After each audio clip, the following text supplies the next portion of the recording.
Welcome, viewers. Once again, this is Tommy from A Vision Media Broadcast. We are here with another special show, and we have this is Nonchalant. She's on the show today. How are you? What's going on, guy? How you doing? Wonderful. We have her. Oh, here she. We have her now. Everybody was like, "When you going to get it?" Now I have her. She's here. She's right here. Big shout out to everybody. A Mhm. Vision Media Broadcast, Golden Thank Era. you. Thank you so much for having me. I really appreciate Thank it. you. It's a So this is pleasure. an honor for me. So thank you. Oh man, it's a pleasure. I thank you for giving me the opportunity to sit with you and talk to you. You know. Thank you. And I just want to go back to you know, where you're from. And I know hmm that you were born and raised in D.C., correct? Right. How was D.C. Northeast. Northeast D.C., right, Washington? hmm hmm How was that growing up, like being in D.C.? Um, I mean, that was it. My childhood. I was in Northeast DC, Merritt Elementary, then Roper Junior High School, and then HD Woodson for high school. So, and is if you can imagine the heyday when I graduated, I graduated in '86. Shout out to to the class of '86, 86, that's right. and yeah. So during that time, it was the heyday of so many different things within Mhm. the '80s, as you can imagine. It was a Yeah, time for the newbies, for the new baby, the new generation, but any generation that was during my time was a heyday. It was a great time. The country was in a mhm. great position. Like everybody felt like they had money. You know, it was a time, Yeah, unfortunately, a lot of drug selling. So hmm a lot of families, a lot of black families, families all over, but a lot of families had the different ends of the scale. Of some of them were doing very well, and yeah, then a lot of them were struggling because some of them were doing very well. You yeah. know, and so it was a time of great music, incredible music. You know, growing up in Mhm. DC, you had, of course, the richness of our homegrown music of go-go, but That's right. then That's hip right. hop was making its way here, and we had um the carry on of a maze that still tours today, Yeah, um yeah. to hip hop, to the richness of hip hop. So it was just a hmm really great time to be in the DMV, because Wow. it just felt really good. Summertime was Haynes Beautiful. Point. Just all I could say is, if I could put it in a nutshell, Mhm. Haynes Point in the daytime, a Maxima, kitted out Maxima, and a 300Z.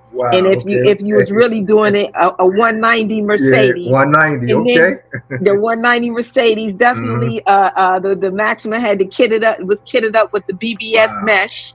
Yeah, Yeah. yeah. Yeah. And then at night you hit Sam's Club, you hit Sam's car wash, Branch Car Avenue, and then you bring it right on down the street to Crystal Skate. So Wow. that's, in a Wow. nutshell, the feeling of the DMV, with all of the underlying things that were happening, that were undesirable things of drug selling and Yeah. killing and everything. You hmm still had that feeling Yeah. of Fun love and and unity. that's Yeah, right. That's right. yeah, Wow. Wow. It seemed yeah. like you had a great time coming up. And I had a beautiful DC. childhood. I ain't gonna lie. I had a beautiful childhood. I really did. I had a beautiful childhood. Wow. Wow. I And did. you mentioned, and that's wonderful. Because I did too coming up. I did. And you've mentioned go-go music. Like the go-go, I think it's more hmm drums with that. On your album, do you have any of that sound on your albums? No, no. And and why is that? Because I know you loved it. That's where you're from. How come you didn't go for that sound on your albums? Because I mean, that's not the type of artist. I'm not a go-go artist. I love the music, but that's Yeah, like asking me why I don't have heavy metal on there. I like some heavy metal, but I'm not yeah, gonna put yeah. that on my record. Okay. So, but it's funny, because when I went to New York and I did my first interview at Hot 97.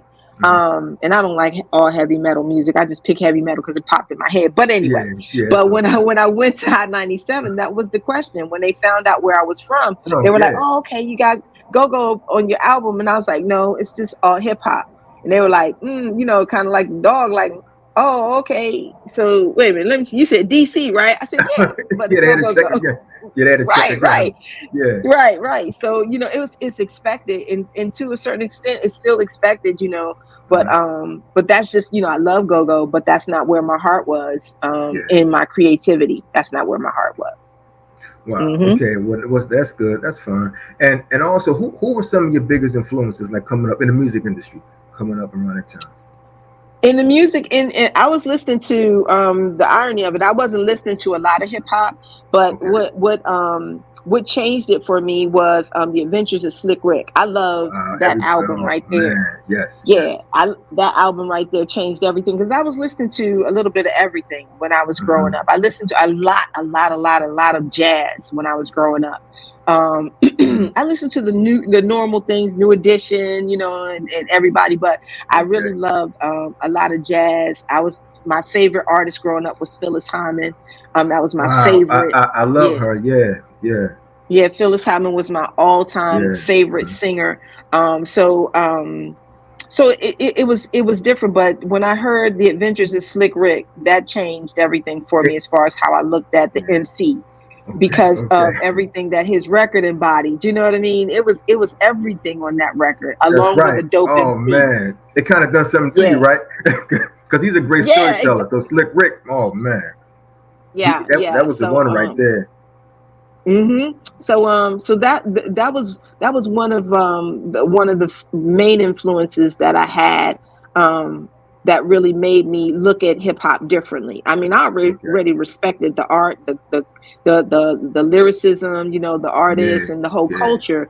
But, yeah. as far as, because when I started, I wanted to be a singer. That's what I started out Oh, you want being. to start up? Yeah. Okay. I started, Okay. yeah, I started out being a singer. My best friend, of 30 years, Donna Devo, and my manager, who is my manager to this day, Okay. we started out trying to sing backup vocals for Johnny Gill cousin. That's Wow. Wow. that's yeah, That's that's where we amazing. started. Did you actually put your all into that? Because I would like to know where the switch happened at. But I know I have a question about that. So since you on it, you Hmm. might just stay on it. Where did the switch come in from you singing at first to hip hop to rap? That switch came in just for me standing in the vocal booth. I was in the Oh, vocal booth recording with Black Productions. okay. we were I was recording with Bam. We were recording a singing song, and I Uh-huh. was waiting for him to do something to the track, and I started rapping Rapping. while I Okay. was waiting. Okay. And he pushed the talk back and was like, "What are you doing?" And I was like, "Oh, my bad." I Wow. said, "I'm ready. I'm ready." He was like, "Nah, man, what are you doing?" He was like, "Why are we Yeah. not doing that?" And Hmm. I was like, "Okay, well, we could do that." And it was just something that I love to do. You know what I mean? It was just Yeah. something that I love to do. So it wasn't Mhm. hard.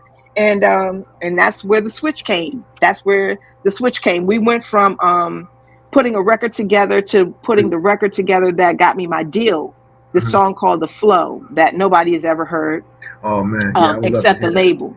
Okay. Yeah, the label heard it, and it had a whole bunch of singing, but it had rapping on it as well, and that's what got me my deal.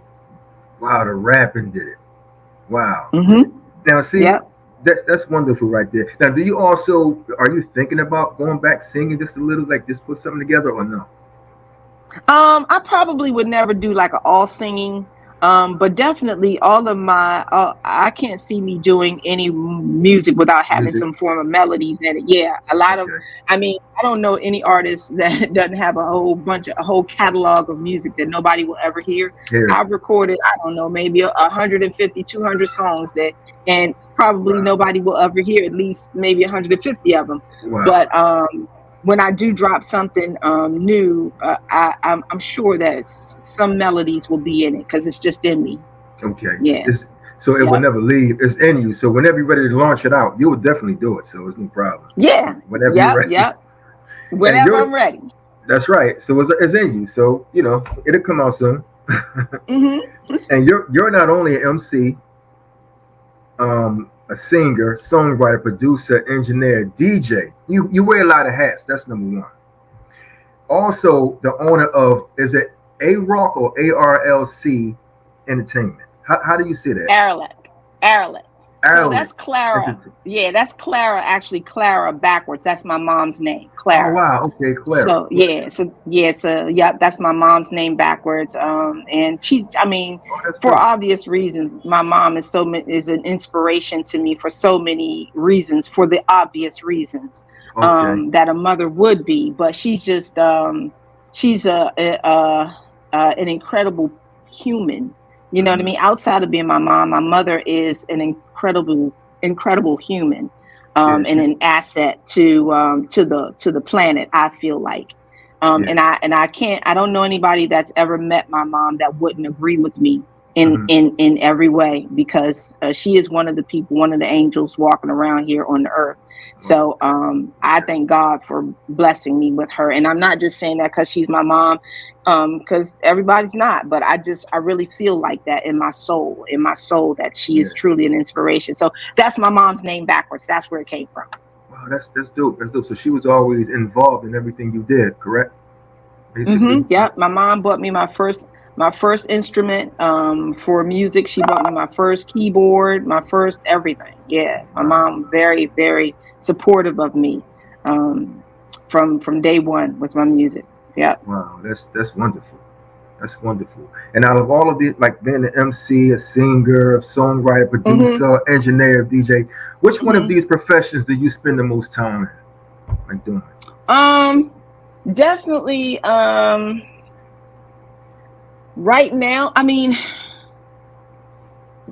spinning records, because I know people say it is DJing, but I say spinning records because I Spinning have such a records. respect for the craft, for Okay. being a Okay. DJ. You know what I mean? DJs. I mean, Jazzy Jeff is a DJ. You know what I mean? I know a lot Okay. of DJs here, Okay. because it's what they do.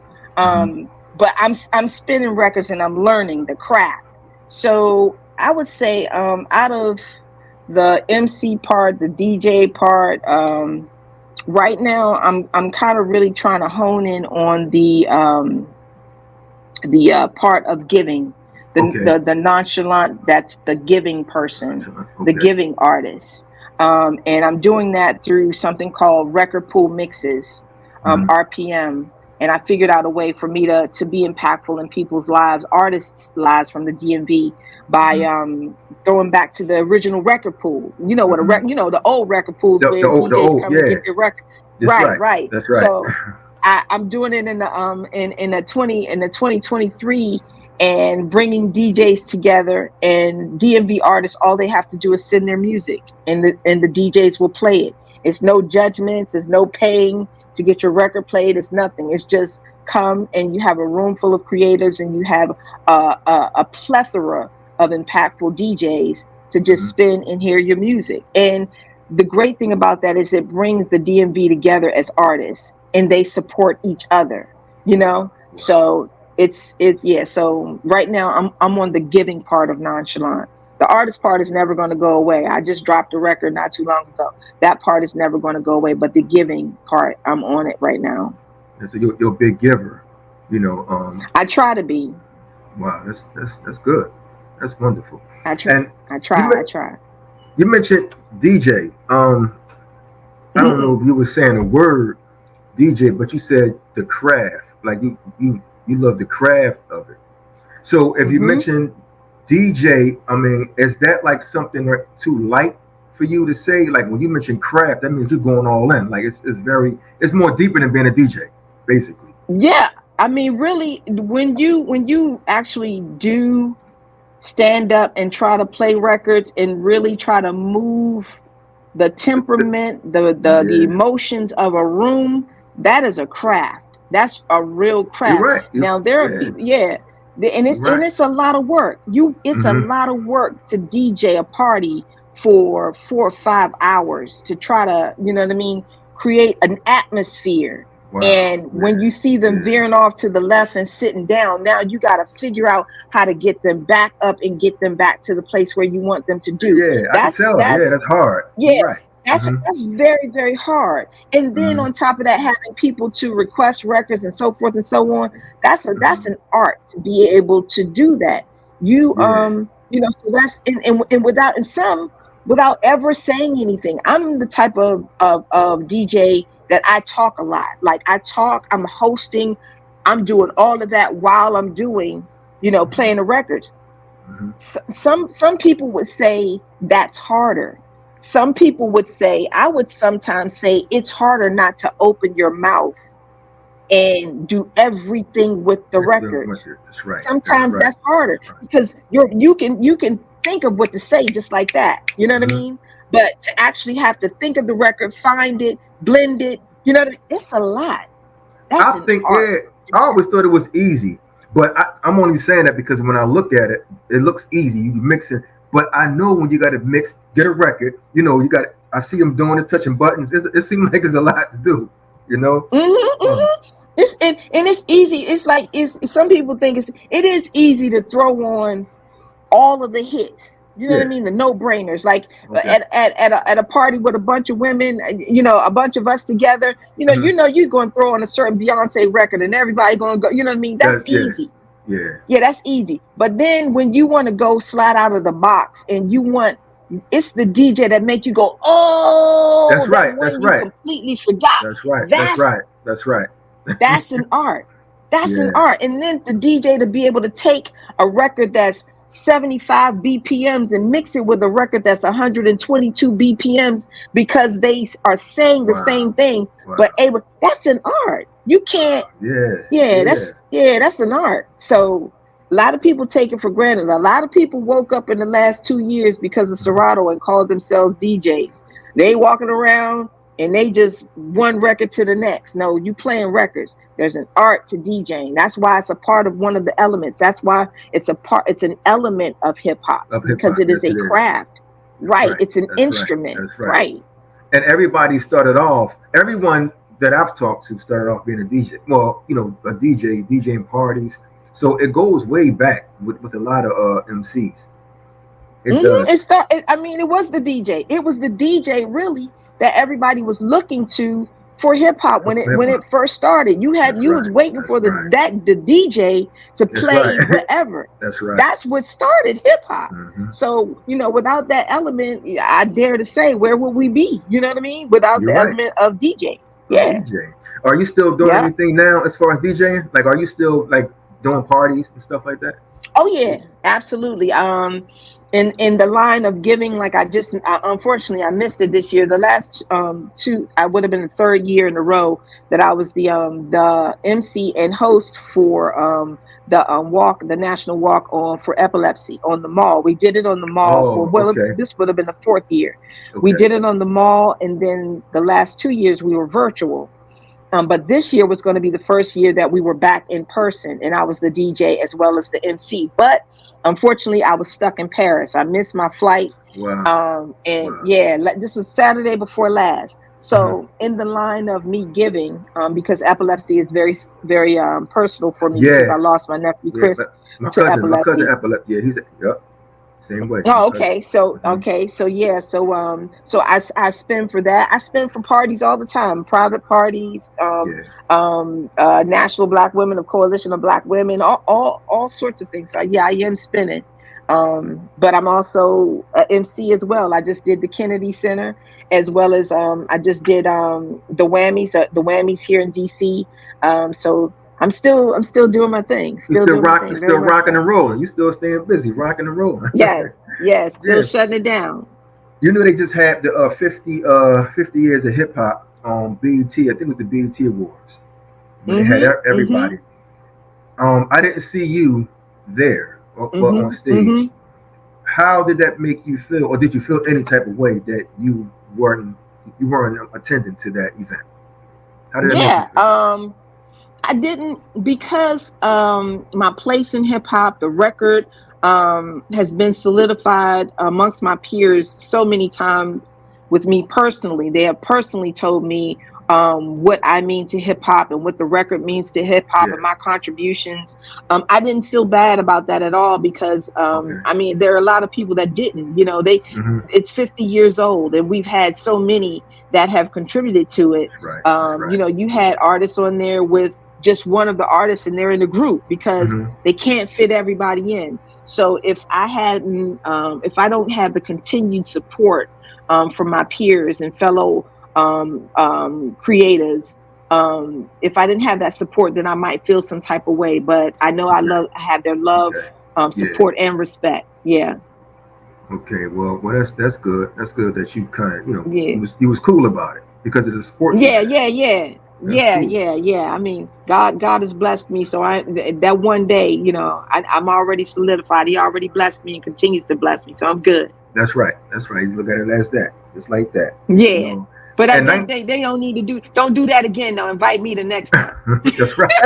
That's right. Yeah, yeah. Invite, get that phone call. Because we need you there. You were definitely a big part of hip hop. So we need you there. We need to see you. You know. Absolutely, absolutely, absolutely. Hell yeah. Yeah. And 1996. Either I want to say 96 until the day. Did that drop Mm-hmm. 96 or 95? 96. 96, 96. That album quickly rose to the top. I mean, without 5 o'clock in the morning, without that single, right? Mm-hmm. Um, did you have a major deal at that time, bringing that, making that album?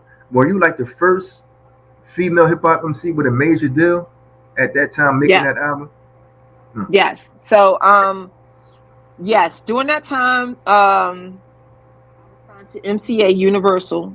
Okay. It came out on Universal, MCA Universal, and specifically from the DMV, I was the first hip hop artist Yeah. to get the deal and then go gold. I was the first artist to do that, male or Okay. female, anything. And so yeah, that was in '96, Yeah. and that was on Universal MCA. Yeah. Mm-hmm. Okay. Yep. Yep. How satisfied were you making the album? I mean, I know 5 o'clock was like the number one in Philly. Where we at in Philly now, we play that song almost every day. Especially me driving, in I my car. appreciate it. You know what I mean? Thank you. How satisfied were you making that album then? I mean, one, everything happened so quickly. I got my deal so quickly. It was just like a fairy tale. How I got my deal. It happened. Okay. The guys, Black Productions, I did the song "The Flow." They sent that record up to Nicole Bernard at MCA. She Oh, had just gotten her position as an A&R. yeah. And she loved the record. And within a week, she was in DC. We were meeting within a week. In a week, And she came to DC in a week. she came to Wow. DC. I mean, and the thing about it is Nicole had gone to Howard with Capeman, so Hmm. one of the members of Black Productions, and she lived in Rockville. So it wasn't like she Oh, wasn't familiar with the area. yeah. But she had gone away, she had done so many things, and then come full circle, she had gotten a position as an A&R at MCA Universal. Okay. So they reached out to her, and I was one of the first artists that she signed when she got her position. But Hmm. she loved the record so much, and like I said, in a week she was like, she was in DC. She came down, we met, and I would say within 30 days I was signed to MCA. In 30 days. Wow, that's wonderful. Yep. Yeah, it was incredible, and I was recording.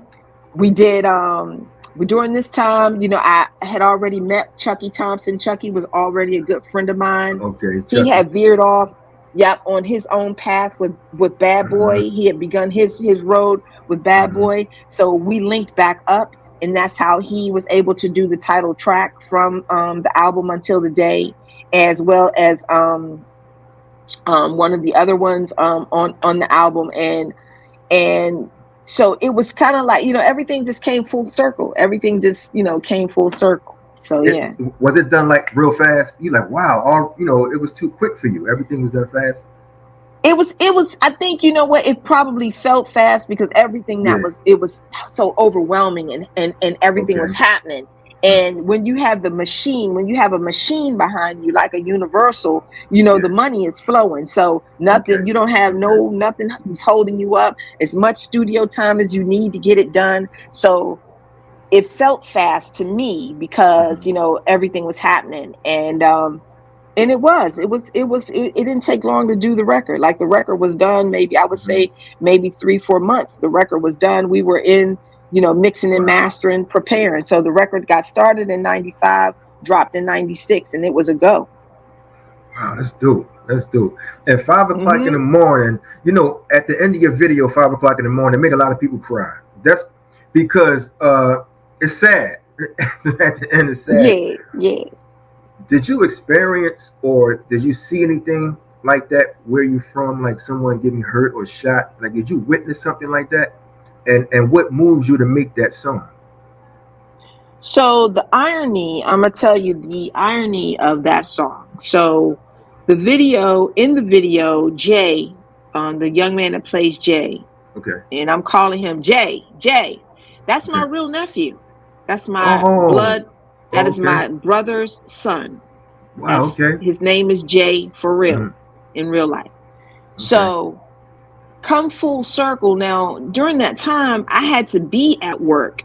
While I was working on my album, I worked for the post office. So I had Oh. to be at work. Yeah, Work. at Oh. 6. Okay. Okay. So yeah, Wow. so I knew exactly what Wow. was happening at 5 o'clock in the morning. I actually saw right, Okay. right. Wow. Cats out Okay. here, right. So but the irony of 5 o'clock, everybody wants a record that resonates 20 years or 30 years down the line. It's timeless. Like when it comes on, you're like, oh, it makes you think of a time. That's right. Everybody That's wants right. that. That's right. But the unfortunate thing of 5 o'clock is that it's still relevant. To It's this still day. That's relevant right. to That's this right. day. That's Hmm. the unfortunate thing about 5 o'clock. To the Hmm. extent, my nephew Jay, right? Hmm. My nephew Duran, who is Jay's brother, Brother. Okay. was Jake, my other nephew, was Hmm. murdered. Wow. Same by the streets, the same way, not too far from my mother's house. And Wow. this was just some years ago. This is just, Rand's been gone for 4 years, Oh, this kind of four almost still years. new a little. Yeah, this is new. Wow. So I say that when I made this record, I didn't make it because I made the record is because I didn't want to see my nephews on the corner. Okay. Drugs touched everybody's life in some form or That's right. fashion, whether it That's be right. use or sale or what, everybody's life back then and to this day. Hmm. I just said to myself, I didn't ever want to see it. Hmm. So, um, so that's how 5 o'clock came of me stopping at the lights every morning and seeing the little guys out when I'm on my way to work. Wow. So let's fast forward to 2023, or 2018, Hmm. where, people are still losing their lives Till this day. Till this day. to this day. Hmm. And so, that's where it came from. That's why the record is still, it's a blessing, but it's relevant and it's still passionate for me to this day, because, that Wow. fight still goes on and it's still very personal for me. It's personal on a whole another level now. So yeah, Hmm. Wow. So that's a deep story. It is. yeah. How that song came about. And I'm sorry about your nephew too. Thank you. Thank you. Thank you. For his passing also. Wow, that's deep. Um, you also completed two world tours, or maybe three. It was two world tours, correct? Mm-hmm. It Mm-hmm. was the Radio Not tour. That was Mm-hmm. one. Yeah. That's Can you crazy. listen? Can you please elaborate or tell me how was that tour? And the Fugees was on that tour. Can you please tell me how was that? What was your best moments about that tour? Oh my God. That tour, I mean, now the Fugees, the Ready or Not album was nuts, Yeah, well, crazy. yeah. It Hmm. was on a whole nother level of, Hmm. man, the Fugees came out and it was like, what is this? And we need more and more and more. That's right. So That's right. for a new Hmm. artist like myself, they were new, but I'm new too. To get on that, first I went on my own promo Promo tour, tour. Okay. Okay. right, overseas. And then I was told you getting ready to go back to open up for the Fugees. Well, I'm sorry, real quick. I'm going to stop you. I'm sorry. When you say you went on your own promo tour, did you have to promote? You promoted yourself the whole time over there, right? And So the level, excuse me. So the mhm, label yeah, the label. overseas sent me overseas to do my own promo tour to promote 5 o'clock, because it was doing well overseas too. So I Okay. went over there and did a promo tour. Okay. And then when I came back, I immediately went back on a full tour, with the Fugees to open up for them for Ready or Not. And that was just crazy because, I mean, I already have this hit record that people are loving. The Fugees has their tidal wave record that people are loving.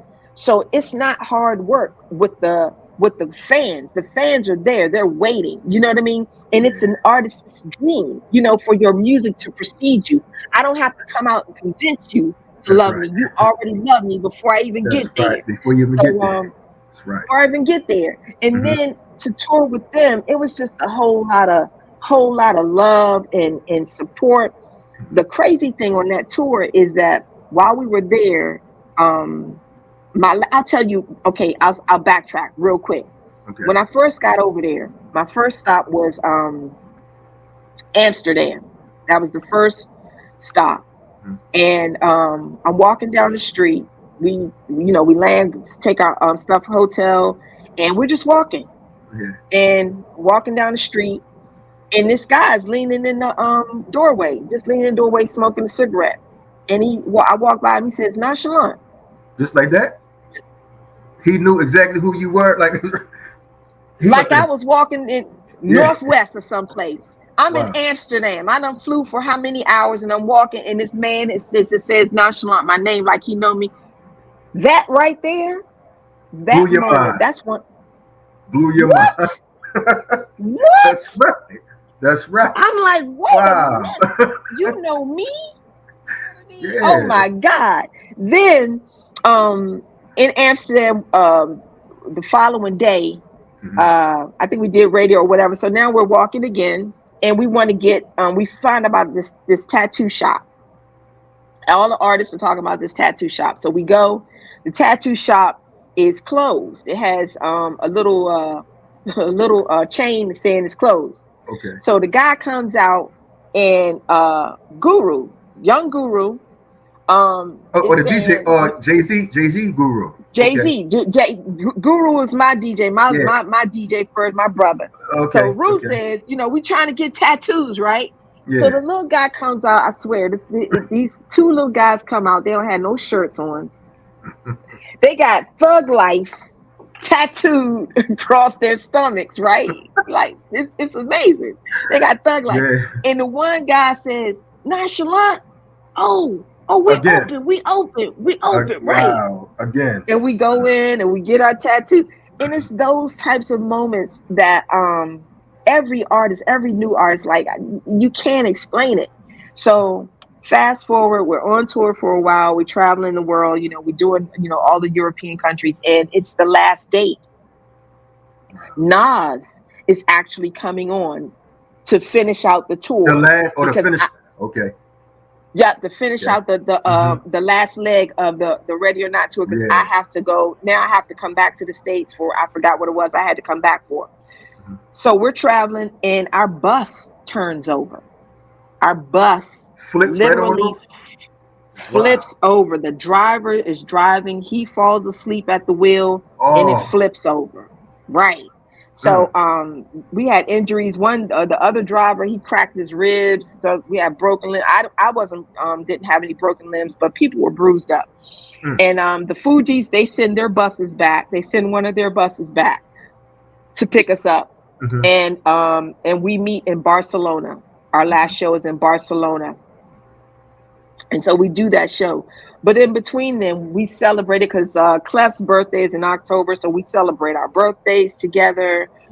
We just do so many incredible things. It's just, so that tour in itself, incredible. It's an incredible experience for a new artist to be a part of something that big. My record was doing what it was doing, and then couple it with that storm. It was crazy. It was nuts. It's like doubled it. You're like, wow, like this is, I can't believe I'm here. Wow. Right, exactly. Did you have a chance? Yes, it does. Did you have a chance to take your family members with you on tour? I did.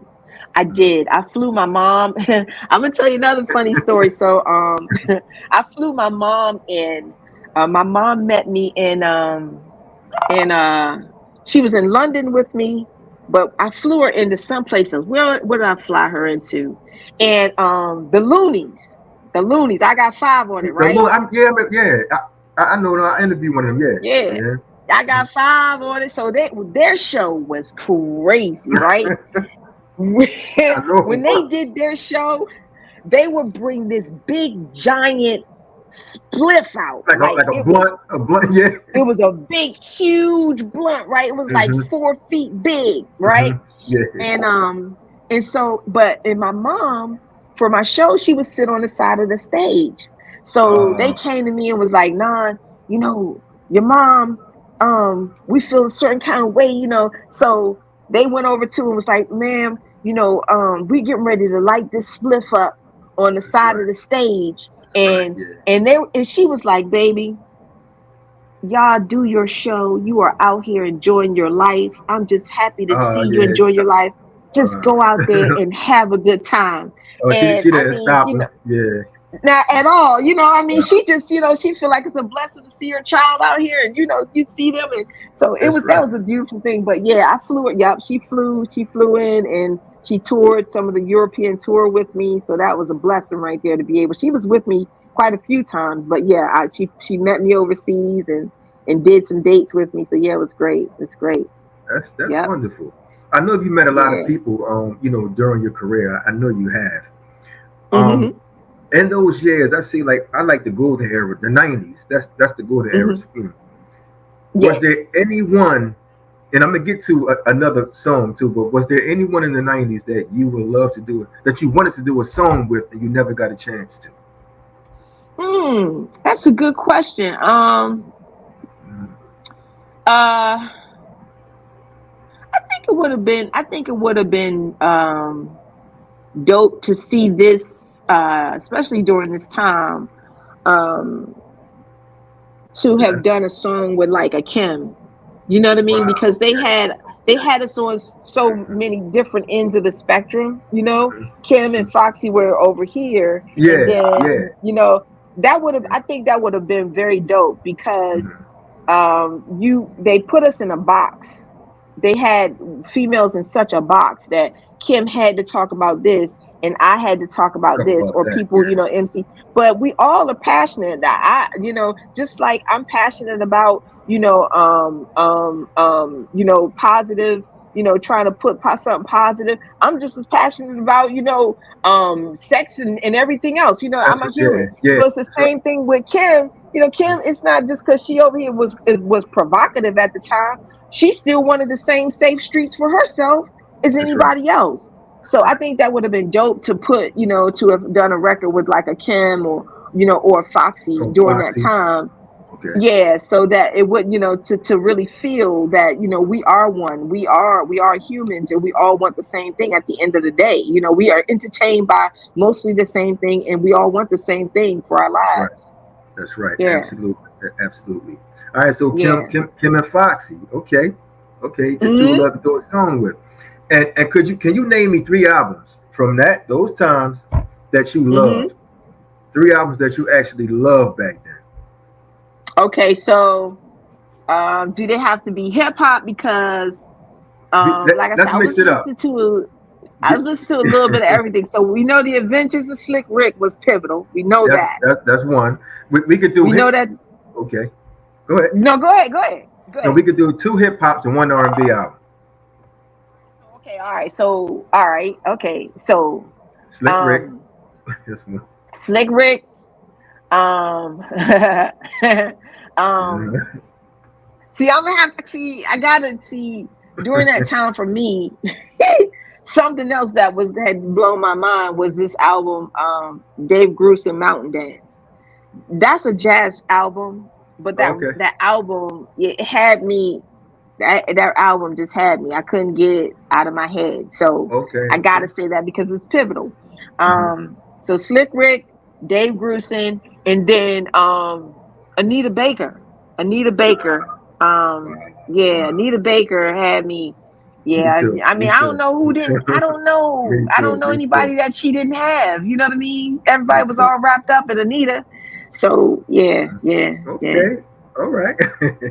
and like, see, you have a craft. Like, while you being a DJ, I know you listen to everything. You have to have a universal a universal mind with all the music because you play it. You know, you Mm-hmm. play everything. So I know that's kind of hard to try to figure out what album you like or what song you like.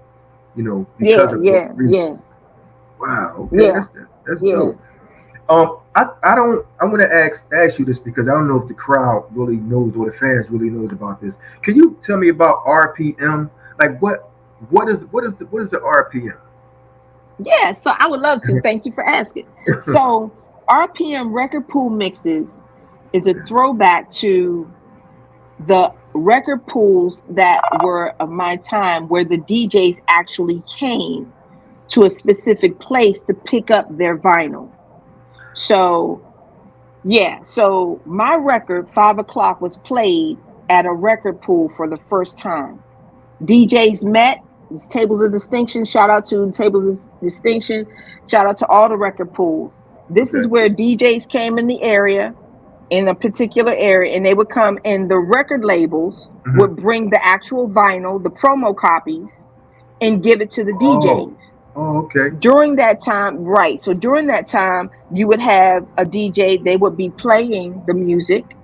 So it's kind of like a DJ mixer. That's what it was. It was a Oh, mixer. a All the mixer. DJs come, a mixer. Yep. So Okay. all the DJs would be there. All the labels would be there. Sometimes the artists, like myself, would be there Will be so there. that the labels could introduce the artists to the Mm-hmm. DJs because they're the ones that's getting ready to go out and promote. The street teams for the labels would be there. They'll be there. They're the Okay. ones they're the ones that's bringing the vinyl. So my record at the record pool in '95 was played. The record that was played before my record Mm-hmm. was California Love. Dr. Pop Dre, and Tupac. yep, California Okay. Love. That's what they Okay. heard before. So they was, so they was like, Death Row, we got this record. It's Dr. Dre, Tupac, listen to it. California, that comes Yeah. on. Yeah. Everybody's like, oh my God, what is Yeah. this? That's That's right. You nod crazy. your head. Mm-hmm. Right. So now saying, okay, now we got this new record from this artist, Nonchalant. She from DC. And then of course everybody like, oh, she go go record. Nah, this she Everybody thought that. Yeah, that's what they thought. right. So right. Mm-hmm. So everybody like, nah, this is a hip hop record. She a rapper from DC. A rapper from DC. What? That's don't even sound right. Right. So all right, they like, okay, go ahead, put that on. And that bass drop that Mm, mm, mm. that's right. Now the head's like, what the hell is this? That's right. And That's right. yes, so the feeling that I got of watching the room, because I'm terrified. I just seen them go crazy over Dr. Dre. So the fear in my heart of waiting for my record to come on and seeing if they like it or not, and then to see the reaction The of, reaction. Wow. woo, that's crazy. Wow. Yeah. That's what every artist should feel. You know what I mean? Mhm. Every artist should feel that. So record pool mixes is that all over again. The Mhm. first record pool mixes, the last one that I just recently had, was so beautiful. And you can go to Record pool mix. recordpoolmixes.com and it's recordpoolmixes.com and you can, see what it's all about, the Mhm. criteria for sending your music. Mhm. But the great thing is we only play DMV music at this particular one because it's my way of giving back to the DMV. Wow. So, yes, so any DMV artists, they can send their music in. The only criteria is it's MP3. I don't care if it's rock, pop, country, folk, hip hop, R&B. I don't care. We're going to play it But no not matter MP3. what. Just it has to be in an MP3 It had the form. That's MP3. it. Okay. Okay. It has to be in an Okay. MP3 form. That's it. There are no gatekeepers. At my first one, Guru came down, was the special guest. Mhm. Rue came down, wasn't no VIP. He was right there talking to you the entire time. You know what I mean? But the beautiful thing was, so many artists were in the room that had never met each other. And they stayed in the room and they listened to each other and they supported each other. It was just beautiful. It was beautiful. 150 artists in one room, 150 creatives in one room that don't know each other, that's supporting each other. So That was dope. July 8th, July 8th, Union Stage, I'm doing another RPM, Record Pool Mixes. July 8th. It's completely open to the public. And DC, Everybody can come. where's it going to be? Union, July 8th, Union Stage on the waterfront. Union July Stage. 8th, Union Stage on the waterfront. You can go to Record Pool Mixes and you can see all the information. And it's open to the public. Just come through. Wow, let's do it. So RPM Yeah. is that's the acronym, but the name is what is it again? I'm sorry. Record No. Record Pool Mixes. Record Pool Mixes. There you go. Record Pool Mixes. It's a platform and it's an event. It's an event to bring artists and DJs together. That's what it is. Well, we got it. Record Pool Mixes. We got it. Yes. Because I want to know about that. Thank you. You know, let's take it back just up a little bit to 97, just a year later. Yeah. Let's take it back to the film Dangerous Grounds in 1997. Okay. You was on a record with, I'm sorry, it was your song, right? With MC Lyte, Yo-Yo, and Bahamadia. How did that come about? Working with them. How did that happen? That record, so that record, I think, did Pete Rock produce that record? I want to say Pete produced that record. Oh, Pete. I gotta check. Okay. I gotta Google because I gotta be sure. But that's how it came together. So none of us were in the same room when that record came about. When we did that record, none of us recorded together. And the iron, and when you listen to it, it sounds dope. But that's the vibe. That's the energy of, incredible women just wanting to work together and having a genuine respect for each other. That you can get that cohesiveness without even being together. That's right. And the Keep On Pushing record. Right, man. I mean, golly, Keep On Pushing is such an iconic record, and I have such a love and respect for all of those ladies. I mean, they're such dope people, incredible MCs. Bahamadia, her lyrical wordplay is just nuts. So B is nuts. So yeah, that record is crazy. It's a crazy pivot. It's a crazy pivotal record for females in hip hop, and I'm really glad to be a part of it. Yeah. And now, was it your decision to get those women or the label? How did that come about? The labels. It was the labels that put it together, because I was told now Dangerous Grounds, it was on our label, Universal.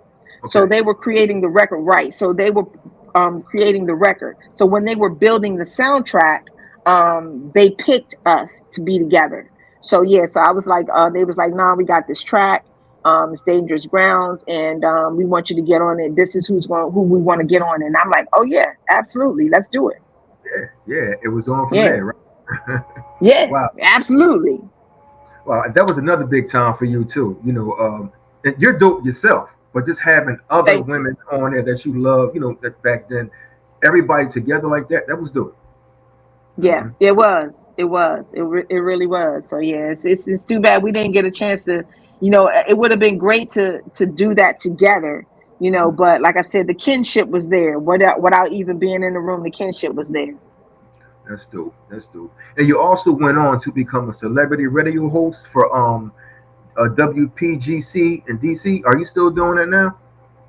That's funny because every now and again I'll get asked to maybe guest host. But no, I'm not officially on the radio any longer. My voice they probably still use my voice. At one time, I was the voice of the station for WPGC. So whenever you heard this is a WPGC exclusive, that was always my voice. Yeah, yeah.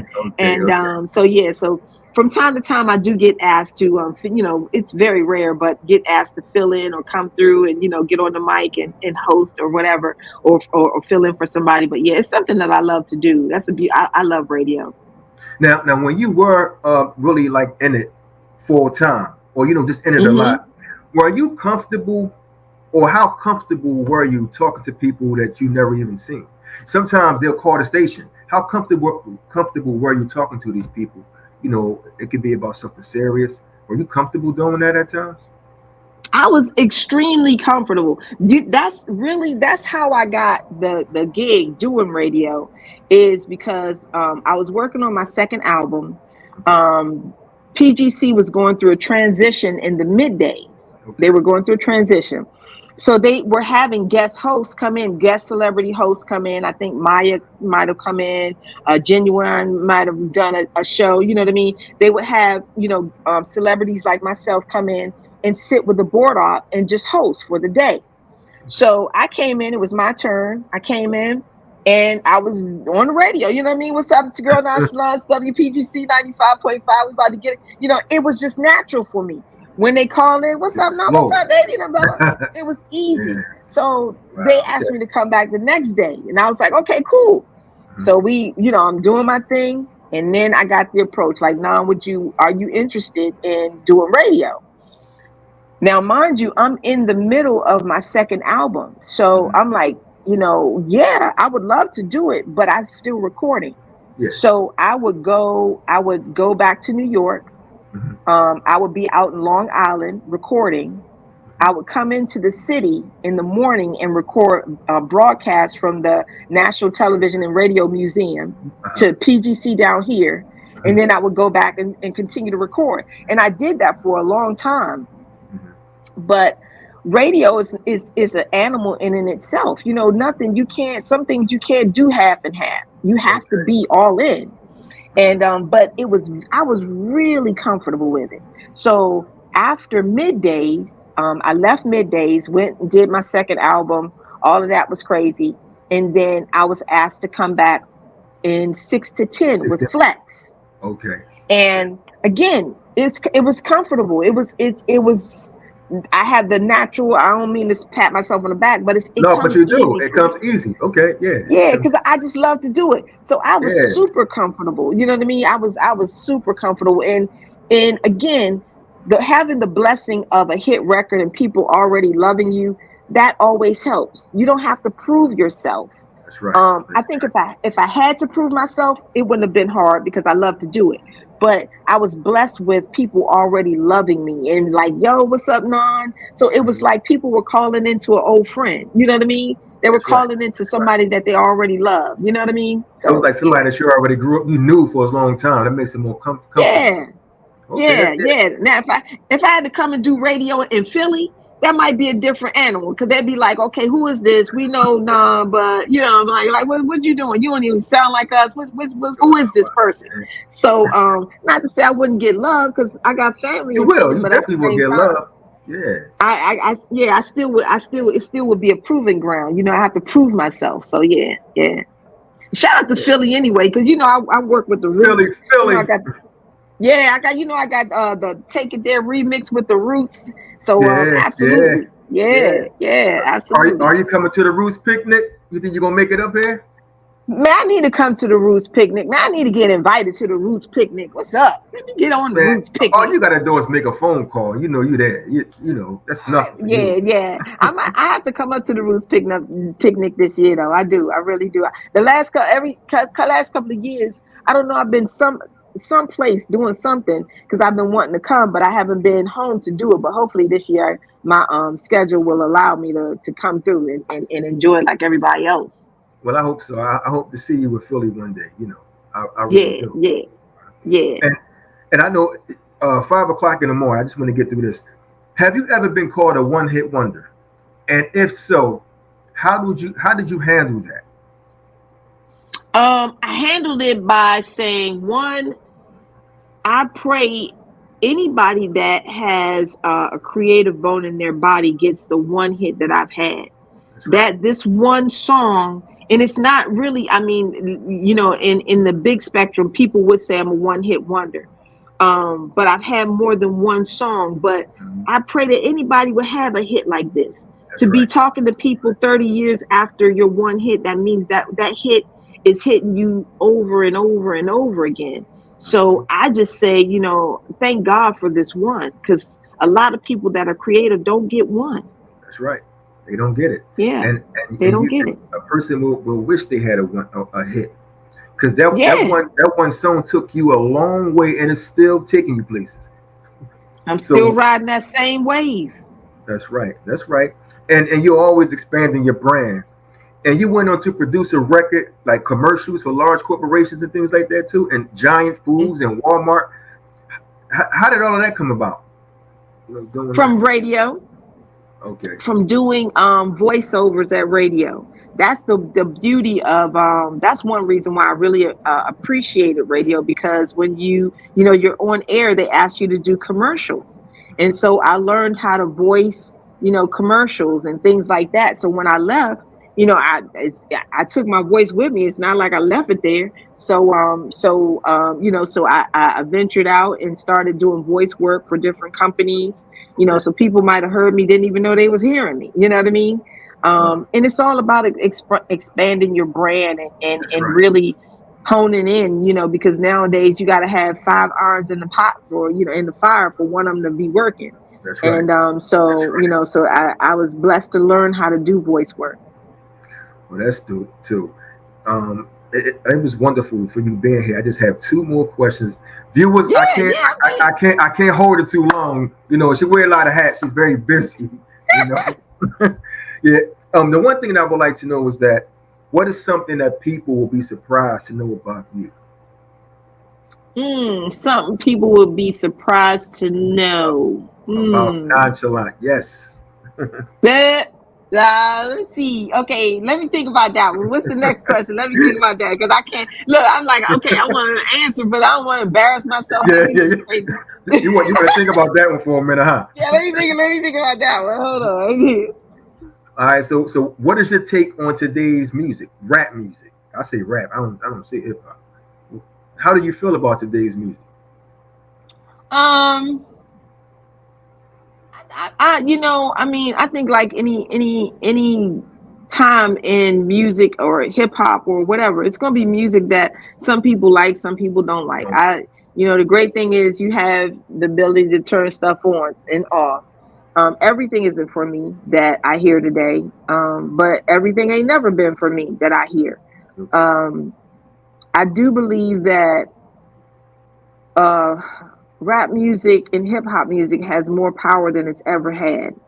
It has now moved into every fabric of our lives, period. From every fabric. You can't it's they selling you hip food with it. They selling you clothes with it, cleaning products with it. So it's in our lives, it's embedded. So we have to, with that being said, we have to realize that our voices are reaching places that we never thought. That's right. And with that, there's a responsibility in being able to touch people in the ways that we have the power to do. So with the music, everything is not for me. I'm just hoping that we realize that we have to be mindful of what we're putting out there and the ripple that it's getting back, what we're getting back from that. Um, you know, I applaud I want for every artist to have the feeling that I've had to hear their record, or have somebody, you be walking down the street and somebody recognize you for something that you created. I want that for every artist. But I also want for every artist to be mindful of, that they have the power to move somebody's mind or change somebody's heart. It's not your responsibility to put it in your music, but you do have a responsibility as a human being, because you never stop being a human being. And I wish we would pay more attention to that. The music, it is what it is. Hey, keep making records about whatever it is you want to. If you want to shoot somebody in every song you want to put out, hey, go ahead and shoot them, because it's movies. It's directors and writers that's killing people every time they make a movie. It's zombies and everything. Every movie you make is a zombie. But at the same time, realize it's a different agenda, and it's some puppet masters behind us that's directing us in a way that we really don't want to go. So we got to be mindful. That's right. There you go. Mm-hmm. There you go. Not nonchalant. Now a viewer asked me pronouncing your name, chalant or chalant? Nonchalant, just like the word. It's there you go. Nonchalant. Yep. Nonchalant. Yep. There you go. I got that name. Oh, you want to thank me? Well, yeah. But go ahead. You can finish. I'll say it. I was just gonna say I got that name. Somebody gave me that name because I am nonchalant. I'm pretty laid back. I'm a very laid back person. That was So next. that could That was be my that. question. Look, that could be your look. That could be the answer to your previous question. Names tell people something about you. They don't Okay. know. I'm real laid back. Now, There honestly, you go. something that a lot of people. I'm so goofy. I'm such a silly person. Everybody that knows me, that's in my family or what have you. Yeah. I'm super, super silly. But I will tell you this. I've said this before, but I'll tell you one thing. A lot of people don't know why I got into music or why I really started Don't mute. uh, even singing. The purpose for me trying to get into music was to meet Janet Jackson. Look at the face. Wow. So did you ever No have a chance? reason. Did you have a chance to meet her? Nope, nope. I never met Janet, but Wow. that was the That was the the the the reason why. the reason why the Black Cat album, the album of 1814, I think that was the name of it. Rhythm Nation, the Rhythm Nation album. Rhythm Nation was the listen. Oh my God, that's the Yeah, one. That's that the was the answer to your one. question. The albums that move. That album, I don't even know how I didn't say that. The Rhythm Wow. Nation That album album. That was tore my dope. whole world up. That was It dope. tore it. That was I dope. was, I look, my phone bill was run so high calling California trying to get, look, I told Trying my to reach. mother, trying to reach Young Jackson. Wow. Wow. So Wow. I said to myself, I know what I got to do. Hmm. I got to start singing. I'm going to get famous and I'm a meter. Simple as that. Mm.